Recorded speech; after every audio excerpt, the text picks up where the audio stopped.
One American soldier that may have walked away from his post.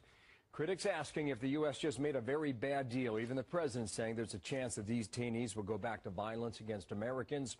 Former Vice President Dick Cheney agrees with that strong possibility. I think there's a distinct possibility that these 5 will, in fact, go back into the battle. When you have people this highly motivated, the deputy Taliban commander for defense, the deputy in their intelligence bureau, these are people that are most likely to go back and once again launch strikes or attacks against Americans, against our friends and allies in the region. I think the odds are that they will in fact do that, and that we'll end up paying another kind of price because of the transaction that's been negotiated here.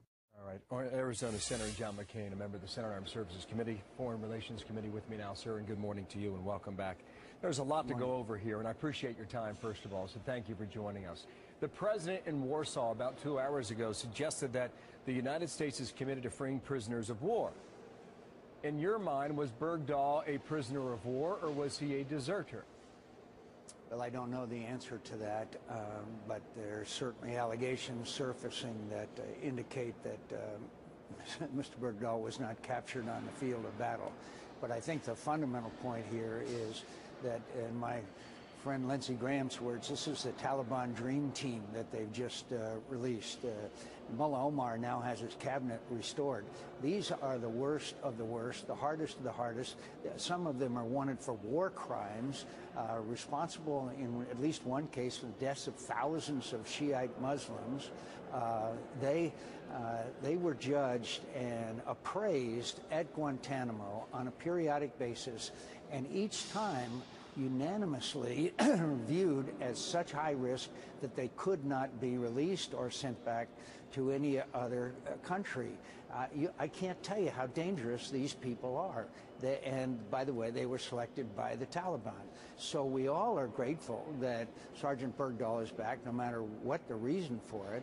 But what is the price we may pay or likely pay in the future in American blood in return for releasing these 5 hardest of hardcore jihadists who are not only Taliban but also Al-Qaeda? On that very point, the president suggested he was asked about a real possibility they could engage in efforts that could be detrimental to the United States, suggesting they could harm Americans. That is a stunning admission. Now, he also said in the same sentence that he is confident we could go after them. What's your view? Well, you know, let me get this straight.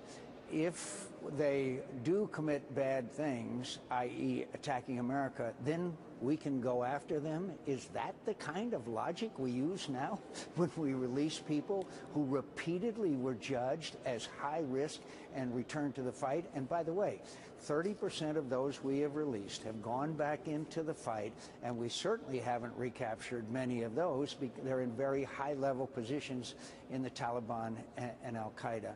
I don't think the American people want their lives of their men and women in the military at risk on the premise that we could go after them again. Is that the American national security policy? I know you know more about the government in Qatar than we do. I mean, what is their capability for tracking and following people? Well, I think by the way, Qatar has notoriously played both sides of the street as far as Muslim extremists are concerned.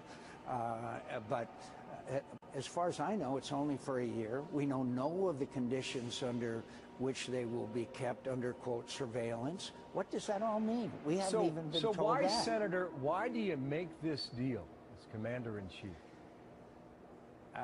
On some misguided view that we're ending the war in Afghanistan, that this now is part of it, bringing the last person home. But, you know, the president may be ending the war in Afghanistan, but the Taliban and Al-Qaeda are not ending the war in Afghanistan. That's what's so incredibly bizarre about this whole premise. We are bringing our people all the way home and leaving Afghanistan to the tender mercies of the Taliban and Al-Qaeda.